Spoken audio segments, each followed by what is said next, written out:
looked great tonight, but like I said, he probably had on his mind what's next, the massive fight next, you know, risking it all. If 10% of his mind was on what's coming next, you know, 10% of his level was a massive chunk. But fair play to him, he defended a world title, but it's not a world title that belongs to everyone. My last one, how's Tyson's cut? How is it? I'm not an expert on cuts, but it looks perfectly fine to me. He's got an expert in that area, and best of asking the expert. Ben, what if any takeaways could you share with us from tonight, looking at him ringside? Looking at your ringside, you could see that, there was things that Wilder did that was smart, there was things that he did that wasn't so smart. I'm not going to go into details because he's on, our next opponent, so we'll see. Did he look better or worse than he did last December? He looked worse, but like I said, he probably had his mind on what's next. And, if 10% of your mind is on what's next, you're 10% a big chunk at this level, but we've got the job done. Was that right hand, did you see, was he setting that up or was he kind of fortunate? He was taking his time. He knew that Ortiz was very reactive. He knew that at Ortiz's age he was going to gradually slow down, and that's what happened when Ortiz walked into distance and paid the fatal price. Do you see Deontay as a guy not trying to win rounds? Is he just making little adjustments in there to finally get the knockout? Tonight he did that, yeah. Tonight he did that. Tonight he didn't want to take any risks. He waited for Ortiz to slow down, bided his time. Didn't do it in the most prettiest way, but he did it. What would happen if he tried to approach that with Tyson? Same kind of forget rounds, just gonna try and make, Well, listen, the difference is he hit Tyson and Tyson got up.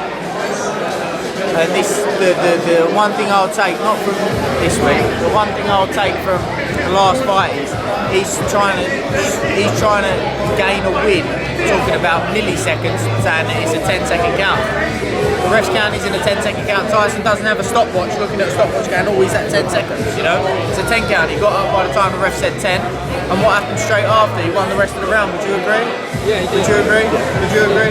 So to me, what that says is that it was Tyson's complacency, because when he switched back on both times, what happened in the 9th, he got up and dominated because he switched back on. What happened in the 12th, he got knocked down, got up, switched back on and dominated the rest of that round and the rounds in between. So all that says to me is that it was a matter of case of Tyson's concentration levels, which after 3 years out of the ring and 10 stone in weight loss, 140 pounds in weight loss, and his first fight back at that level, your concentration levels may not be where they need to be, but they will be next time. So Wilder can't be just looking for one shot. Ben, can you compare and kind of break down how Tyson looked against Wallin and Wilder looked against Ortiz tonight? Was that Tyson against Wallin? Was he sharper for Schwartz as well? Was that a more vintage Tyson? Tyson needs a bit of pressure. He needs something that's going to make him put some nerves in there. Not that Tom Schwartz gave him nerves, but the whole ESPN debut gave him something that he needed to perform to. Wallin was just a performance. It was just a fight to him, And you can get the body right. I'm not saying he prepared 100% right, but your mind needs to have that little bit of fear factor for you to perform. And well, for Tyson anyway, and I don't think he had that with Wallin. There's no disrespect to Wallin, and Tyson got the job done. I think it was, it was something good as well, because it's his first time having a sort of grueling, sort of short-range fight, so to speak, since his comeback. So you can only take there's positives and negatives. Wilder, he looked like a man that was focused on what was next and a bit worried and not wanting to risk it all. And but like I say, he didn't do it in the prettiest way, but he got the job done. Ben, it feels like you were happy with what you saw tonight, though. I've seen a lot of smiles following this fight. Listen, like I say, Luis Ortiz, fantastic fight. I've got major respect for him, but he's not Tyson Fury. He's not Tyson Fury, and that'll be the difference. Does a fighter?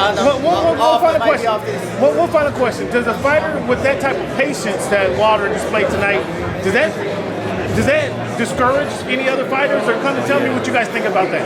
About what? the patience that because he displayed a lot of patience in there, Yeah, allowing. he showed a lot of patience, but what he should have been doing was occupying Ortiz without engaging to make him tire a little bit more, look a little bit busier without actually taking any risk. But he showed me that he didn't really know how to do that. But there's positives and negatives. He showed a lot of patience, and he took his time and done what he was supposed to do. So fair play to him. But like I say, well done for defending the belt, but that belt belongs to Tyson Fury. Thank you, Bob. Ben, thanks.